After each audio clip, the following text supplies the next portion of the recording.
This is Andrew Stotz of Stotz Investment Research talking about world-class benchmarking for PTT Global Chemical Company in Thailand.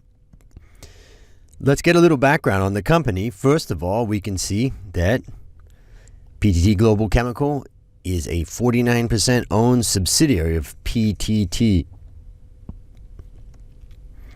It is Thailand's largest fully integrated petrochemical and chemical company operating in refinery, olefins, aromatics business, accounting for 34%, 33%, and 20% of the company's revenue, respectively. The market capitalization of the company is about $8 billion with $20 million in average daily turnover and a beta of 0.5. It's solidly in the materials sector. Let's go through some highlights of what's going on. First of all, the refining business contributes 34% of revenue and it's leading petroleum refiner in Thailand and supplies refined petroleum products such as LPG used for petrochem input, cooking, and transport fuel and middle distillates such as jet fuel and diesel. PTTGC's olefins business contributes 33% of its revenue, and the business manufactures and distributes olefin products using natural gas and naphtha as its feedstock.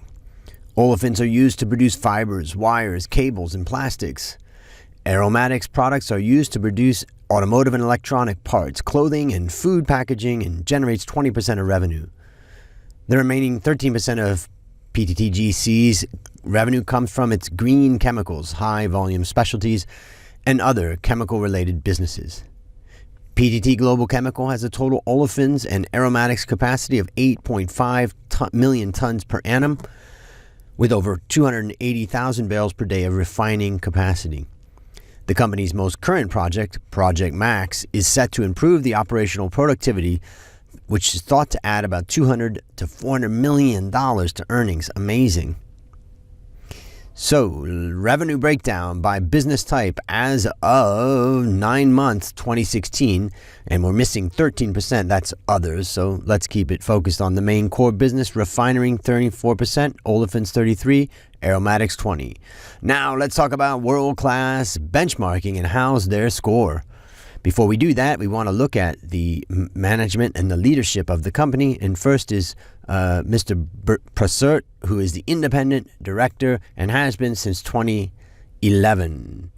And we have a CEO, that Mr. Anon, who's been there from 2012 to 2013. And then Mr. Bowan, who is there from 2013 to 2014. And recently, Mr. Supattanapong, who's arrived October 4th, 2014 to the present. So the performance of the company can be attributed to these three CEOs, but for right now, we'll show Mr. Supattanapong here. And what we can see is that the performance of the company is at a 3, meaning it's a pretty good performance. It's not a 1 or a 2, but not bad.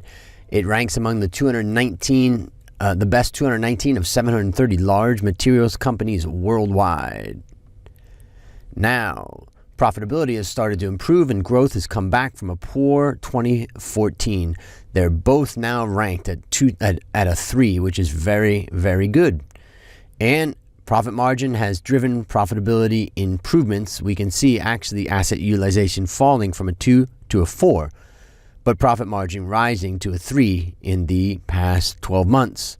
The weakness of the company really right now is sales growth, and sales growth is a function of price times quantity, and oftentimes it is price that is so volatile in this cyclical business. So there you have it, a relatively good performance at a 3 ranking. Now, sign up for our free newsletter and get instant access to more investment knowledge like this at becomeabetterinvestor.net/join.